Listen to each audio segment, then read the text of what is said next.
हिरकणी, मी म्हणेल तिला आधुनिक जगातली हिरकणी, की माझा मुलगा शाळेच्या गेटवर ताट करतो एक तासापासून, शिक्षक किती वेळ उभं राहतील त्याला धरून, जर त्याचं काही कमी जास्त झालं तर कसं होईल?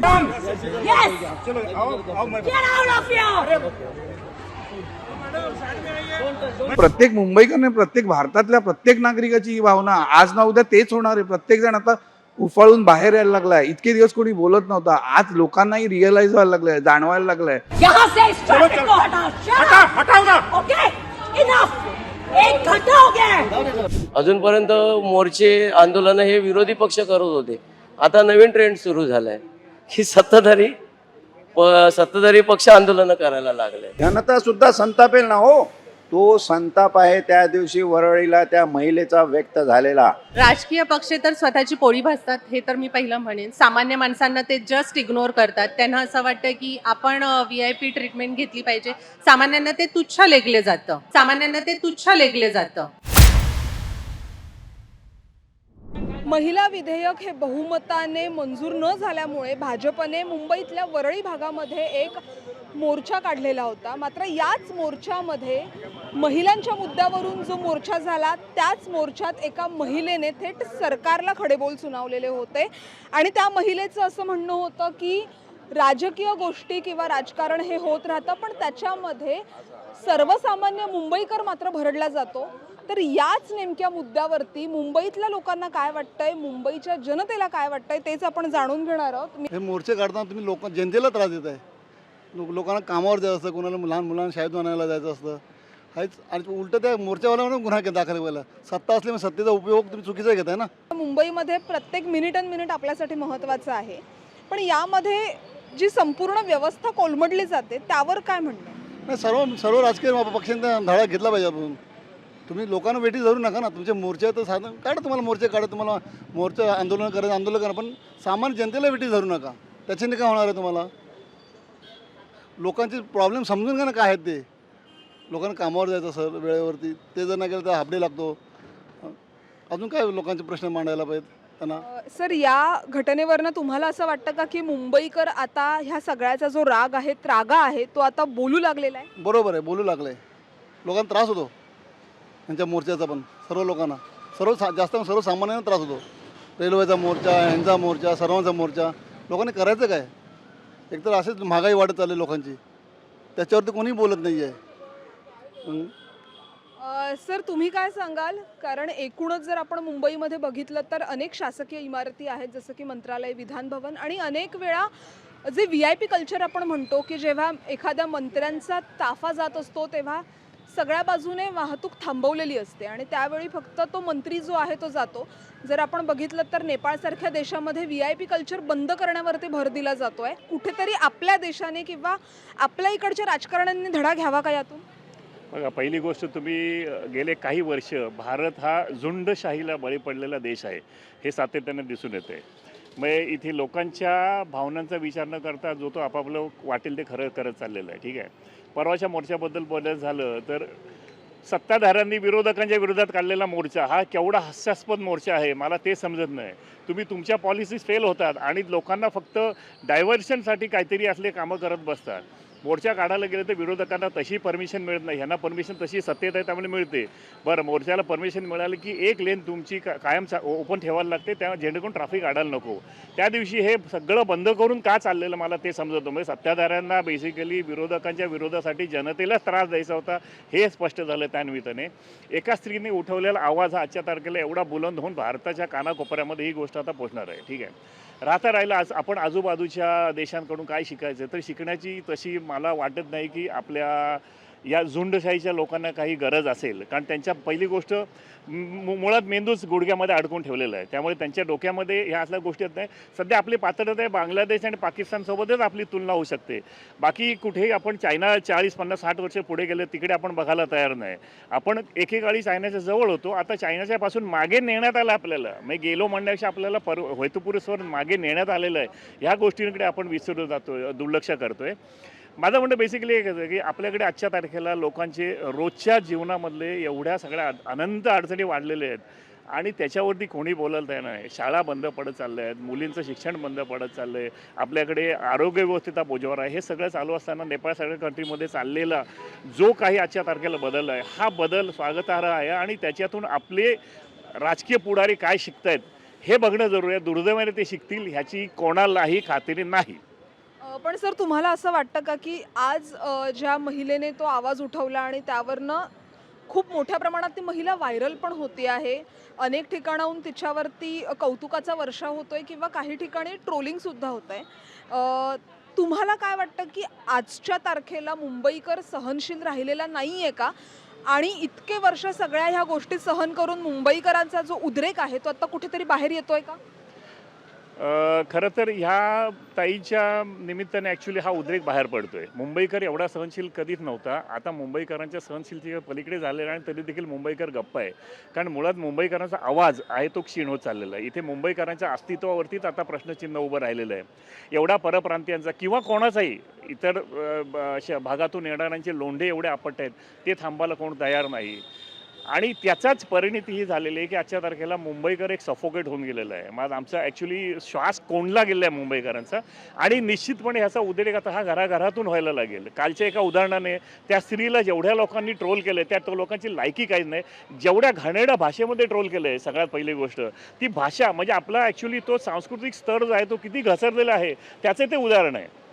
त्यामुळे ह्याच्यावरती कोणी ॲड्रेस करायला पाहिजे. मग मला वाटत नाही सध्या राजकारण्यांची ही गरज आहे की असल्या घाणेरड्या हीन प्रवृत्तीचे कार्यकर्ते तयार व्हावेत, कारण ह्याच्यामध्ये कुठेही समाज प्रबोधन होण्याची जबाबदारी कोणीही घ्यायला तयार नाही.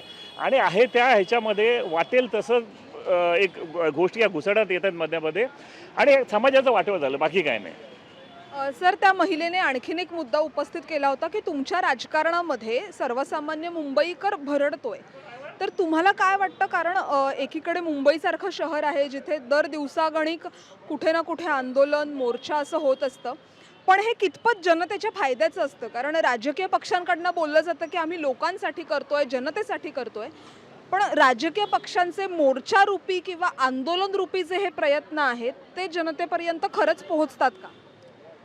त्याच्यात हे मोर्चे किंवा ही आंदोलनं आजकाल जी राजकीय पक्षांची जी होत असतात ती मुळातच त्यांच्या स्वतःच्या पक्षाच्या वाढीसाठी किंवा त्यांच्या ज्या कार्यकर्ता आहे त्यांना चालना देण्यासाठी असते. लोकांच्या प्रश्नाशी त्यांना कुठल्याही प्रकारचं घेणं देणं नसतं. जेव्हा त्यांच्या राजकीय पक्षाचा अस्तित्वाचा प्रश्न येतो त्यावेळेस ती आंदोलन आणि हे विचार त्या लोक मांडत असतात. आणि या जो महिलेचा उद्रेक झाला त्यातून राजकारण्यांनी काय धडे घेतले पाहिजे? तो संताप आहे त्या दिवशी वरळीला त्या महिलेचा व्यक्त झालेला. आता तुम्ही काही म्हणा, तिचं पर्सनल फ्रस्ट्रेशन असेल, कुठलं हे असेल, हिरकणी मी म्हणेल तिला, आधुनिक जगातली हिरकणी, की माझा मुलगा शाळेच्या गेटवर ताट करतो 1 तासापासून, शिक्षक किती वेळ उभं राहतील त्याला धरून, जर त्याचं काही कमी जास्त झालं तर कसं होईल? जी आर्तता हिरकणीला किल्ले दरवाजे बंद झाल्यानंतर संध्याकाळी पडली की माझ्या मुलाला दूध कोण पाजेल, आणि म्हणून तिनं कडा उतरून खाली गेली, तशी कडा उतरलेली ही महिला आहे आणि तिचा उद्रेक त्या पद्धतीने व्यक्त झाला आहे. थोडक्यात संदेश राज्यकर्त्यांना आणि शासनकर्त्यांना असा आहे की जर जनतेच्या भावनांशी एका विशिष्ट परिक्रमेच्या बाहेर जाऊन तुम्ही खेळ केलात तर तुम्हाला अशा प्रतिक्रिया मिळतील. या वाढू नये हीच ईश्वरचरणी प्रार्थना करतो. आणि अशी जी स्त्री असेल तिच्यावर केसेस वगैरे टाकून तिला दाबण्यापेक्षा तिला बोलवून समुपदेशनाची भाषा वापरून तिची दुःख तिची व्यथा समजून घ्या, कारण ती जेन झीची आई आहे. She is a mother Jane झी. Thank you very much. तसं म्हटलं तर इशारा आहे. आजपर्यंत लोकांना गृहीत धरत आलेले आहेत आणि तुम्ही VIP आहात. पूर्वीच्या वेळी काय असायचं, एक लाईन बाजूला ठेवलेली असायची ट्रॅफिकला जायला वगैरे. आता या हल्ली हे लोक पूर्णच्या पूर्ण रस्ते अडवतात. आता प्रत्येकाचे त्या महिलेचा मुलगा अडकला होता त्यासाठी लहान मुलं, आणि त्या महिलेलाही ट्रोल ही एवढं ह्यांच्याच सहाय्य करणाऱ्या लोकांनी महिलेला एवढं ट्रोल केलं आहे, हे चुकीचं आहे ना. त्या महिलेचं म्हणणं काय होतं काय, आणि हे जे म्हणतात सरकारने जे नवीन नवा भारत जे नया भारत काढलं आहे, हा खरा नया भारतची हा नया भारत आहे. प्रत्येकजण आपापल्या स्वतःच्या व्यथा मांडतो सरळ. चूक झालं तर चूक, मग तो कोणी असो, सत्ताधारी असो नाही तर विरोधी असो. तुम्हाला असं वाटतं का की त्या दिवशी ज्या महिलेचा तो उद्रेक होता ती खरं तर प्रत्येक मुंबईकराची भावना होती? हो, प्रत्येक मुंबईकर नाही, प्रत्येक भारतातल्या प्रत्येक नागरिकाची ही भावना आज ना उद्या तेच होणार आहे. प्रत्येकजण आता उफाळून बाहेर यायला लागला आहे. इतके दिवस कोणी बोलत नव्हता, आज लोकांनाही रिअलाईज व्हायला लागलं आहे, जाणवायला लागलं आहे. ठीक आहे, आणि परत सांगतो, नवीन भारत आहे हा. नवीन 30 महिला तशीच तरुण वयातली होती, म्हणजे हा नवा भारत आहे, नवीन विचार करणारा भारत आहे. तुम्ही नुसता तुमच्या पॉलिटिकल अजेंडासाठी नवा भारत वापरू नका.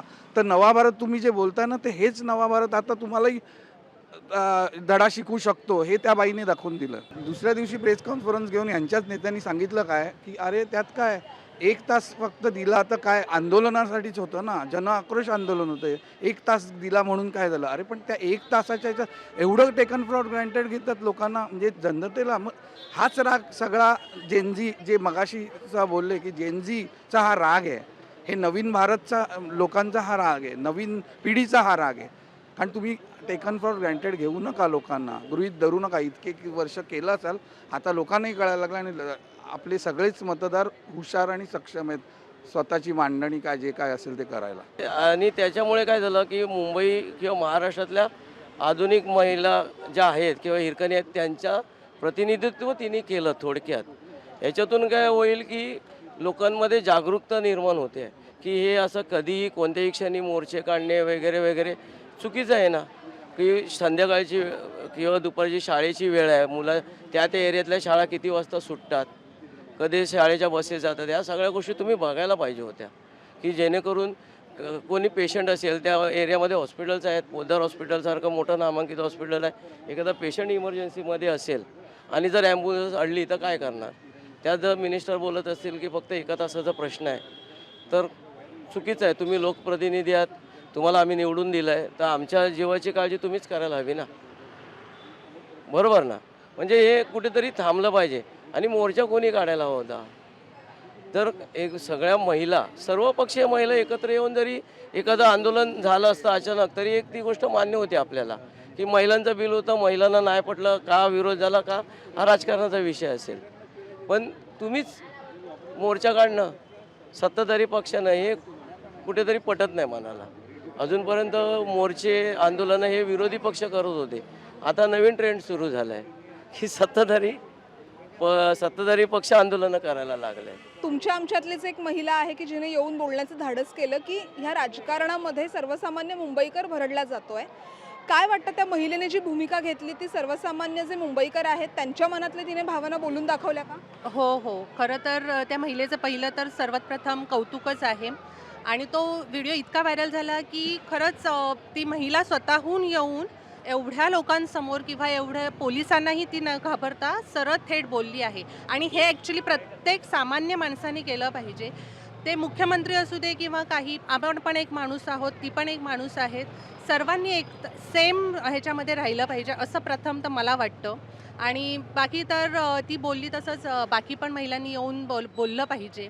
किंवा महिला असंच नाही, पुरुषांनी पण येऊन जिथे चुकतं आहे तिथे बोललंच पाहिजे. 100 लाईनी होत्या आणि जर तिचं बाळ अडकलं आहे शाळेत, तिला जर फोन येत होते, तर ती कोणतीही आई त्या ह्याच्यामध्ये बोलणारच की तुम्ही का असं हे करता आहे, तुम्हाला मोर्चा काढायचा आहे, तुम्ही मैदान आहेत तिथे जावं, शिवाजी पार्क आहे, कुठे कुठे मैदानं आहेत, मोकळी मैदान आहे तिथे घ्या ना. दररोजचा जो रोजगारीचा रहदारीचा रस्ता आहे तो का ब्लॉक करायचा? त्या महिलेचा जो उद्रेक होता त्यावरनं राजकारण्यांनी काही धडे घेणं गरजेचं आहे, राजकीय पक्षांनी काही धडे घेणं गरजेचं आहे. राजकीय पक्ष तर स्वतःची पोळी भाजतात, हे तर मी पहिलं म्हणेन. सामान्य माणसांना ते जस्ट इग्नोर करतात. त्यांना असं वाटतं की आपण VIP ट्रीटमेंट घेतली पाहिजे. सामान्यांना ते तुच्छ लेखलं जातं. हे असं माझं असं नाही, सर्वसामान्यांचं, पण कोणी बोलायला येत नाही. त्या बाईने धाडस केलं आणि ती बोलली. मुंबईच्या VIP कल्चरला एवढंच सांगायचं, जर तुम्हाला एवढंच करायचं आहे ना तर तुम्ही बाय एअर जा. सामान्य लोकांना जरा जगू दे. लोकांकडे ना तेवढा पैसे आहेत की ती लोक प्रायव्हेट ट्रान्सपोर्ट करतील किंवा काय करतील. लोक चालत जात असतील तरी पण त्यांना थांबवलं जातं का? हा रस्ता सर्वांसाठी आहे ना, सामान्य लोकांसाठी आहे. जर VIP साठी असेल तर मग तसं तिथे बोर्ड लावा की इथे एंट्रीच द्यायची नाही. लोकांसाठी, गरीब लोकांसाठी वेगळे रस्ते द्या किंवा वेगळी वाहनं तयार करा. कुणीतरी उचललं पाहिजे होतं पाऊल, कारण ट्रॅफिकचा एवढा त्रास होतो ना, किंवा ती निवडणुकीची असू दे किंवा कशीही असू दे, तुम्ही ते काढता ना ते वेगळ्या ठिकाणी करा. दुसऱ्यांना पण जायला यायला रस्ता हवाच. आणि मुलांच्या शाळेपाठी तर पाहिजेच पाहिजे, सेफ्टी पाहिजेच, कारण ॲक्सिडेंट वगैरे किती होतात. आता आम्ही शाळेत येतो, आम्हाला माहिती आहे किती त्रास होतो तो. आणि एवढं प्रायव्हेट बस वगैरे करायला आमच्यात हे नाही आहे की मुलांना प्रायव्हेट बसने पाठवलं तरी मुलं शाळेत उशिराच जातात.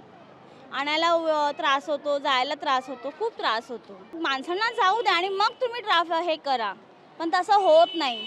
आता इथे आम्ही शिवाजी पार्कमध्ये बालमोहन शाळेला येतो तेव्हा तर खूप असतं. नक्कीच मुंबईकर भरडला जातोय. आणि त्या महिलाबद्दल जे तुम्ही बोलताय, मला असं वाटतं की त्या एक आई म्हणून त्या त्यांच्या जागी बरोबर होत्या. त्यांनी जे केलं म्हणजे आवाज उठवला, मिनिस्टरबद्दल जे काय बोलले ते प्रॉपरच बोलले, बरोबरच बोलले. पण इथे एका व्यक्तीला दोष देता येणार नाही, कारण एक आई म्हणून तीही बरोबर होती. आणि जो मोर्चा त्यांनी काढला त्यासाठी जी मॅनेजमेंट त्यांनी निवडली होती, त्या मॅनेजमेंटनी मे बी लक्ष दिलं असेल मला माहीत नाही आहे. पण त्यांचा पण दोष असू शकतो. आणि मिनिस्टरसुद्धा याकडे बारकाईने त्यांनी लक्ष द्यायला हवं होतं. ते मे बी दिलं नसेल मला माहिती नाही. पण यात एका कोणाची चूक नाही आहे, सगळे आपापल्या जागी बरोबर असतील. पण एक आई म्हणून तिने जे केलं ते बरोबरच केलं. जर तुम्हाला असं काही करायचं असेल तर त्यासाठी एक नियोजन तुम्ही केलं पाहिजे. आणि म्हणजे मुंबईकरांना त्याचा त्रास होणार नाही याकडे जास्त लक्ष दिलं पाहिजे. तर त्या पद्धतीने तुम्ही तसं नियोजन करा की VIP जाताना काय करता येईल. त्यासाठी बाकीचे जे रेग्युलर जे कामावर जाणारे आहेत किंवा काही इमर्जन्सी येतात तर त्यासाठी त्यांना त्रास होऊ नये, त्यासाठी एक काहीतरी असा वेळ ठेवा की तिथून सोयीस्कर त्यांना करता येईल. असं त्या दिवशी त्या महिलेचा जो उद्वेग होता त्यावरून राजकीय पक्षांनी, राजकीय नेत्यांनी काही बोध घ्यायला हवा का? हो, नक्कीच. आणि मला तर असं वाटतं अशी वेळ येऊच नये की एखादा त्रास झाल्यावर बोललं पाहिजे, असं ही वेळ येऊच नये. मंत्र्यांनी त्याकडे आधी लक्ष दिलं पाहिजे की कोणाला त्रास झाला नाही पाहिजे. बोलून मग ती लोक करणार हे चुकीचं आहे. वरळीमध्ये काही दिवसांपूर्वी मोर्चा झाला आणि या मोर्चामुळे मोठ्या प्रमाणावर वाहतूक कोंडी झाली. आणि या वाहतूक कोंडीत एका महिलेने स्वतः पुढे येऊन थेट मंत्री महोदय आहेत त्यांनाच खडेबोल सुनावलेले होते. आणि याच मुद्द्यावरून आपण मुंबईकरांच्या प्रतिक्रिया जाणून घेतल्या. आणि यामध्ये काही मुंबईकरांचं असं म्हणणं आहे की ही महिला म्हणजे आधुनिक जगातली हिरकणी आहे, तर काही मुंबईकरांचं असं म्हणणं होतं की ही महिला जी वागली, तिने जे पाऊल उचललं ते एक आई म्हणून योग्य होतं. त्यामुळे जर आपण बघितलं तर मुंबईमध्ये असे जे मोर्चे आहेत, आंदोलनं आहेत, ती मोठ्या प्रमाणावरती होत असतात. आणि यामध्ये सर्वसामान्य मुंबईकर आहे, सर्वसामान्य माणूस आहे, तो कुठेतरी भरडला जातो आहे. आणि हाच कुठे जो उद्वेग होता, जो राग होता, तो ह्या महिलेने बोलून व्यक्त केलेला होता. आणि मोठ्या प्रमाणावर ही महिला सोशल मीडियावरती व्हायरल झालेली होती. आणि याच संदर्भात दर दिवशी किंवा याच संदर्भात मुंबईमध्ये असे जे मोर्चे आहेत अनेक राजकीय पक्षांचे असतील, यामध्ये कोणा एका पक्षावरती बोट ठेवणं किंवा कोणा एका पक्षाबद्दल बोलणं असं नाही, पण सर्वपक्षीय राजकारणी जे आहेत, सर्वपक्षीय नेते मंडळी जी आहेत, मग ते विरोधातले असू देत किंवा ते सत्ताधारी असू देत, त्यांनी ही गोष्ट लक्षात ठेवणं महत्त्वाचं आहे की जेव्हा एखादा मोर्चा होतो, जेव्हा एखादं आंदोलन होतं, तेव्हा त्यामध्ये सर्वसामान्य मुंबईकर आणि मुंबईतली जी व्यवस्था आहे ती भरडली जाणार नाही, याची काळजी घेणं गरजेचं आहे. त्यामुळे तो सांगणारा जो प्रसंग होता तो त्या दिवशी घडला आणि त्या महिलेचा जो उद्वेग आहे तो बाहेर पडला. याच मुद्द्यावरती तुम्हाला काय वाटतं? मुंबईतलं जे VIP कल्चर आहे त्याबद्दल तुम्हाला काय वाटतं हे कमेंटमध्ये नक्की कळवा. आणि मुंबई संदर्भातल्या महत्त्वाच्या घडामोडी अपडेटसाठी लोकमत मुंबईला नक्की फॉलो करा. कॅमेरामन हर्ष सोबत निधी पेडणेकर, लोकमत मुंबई.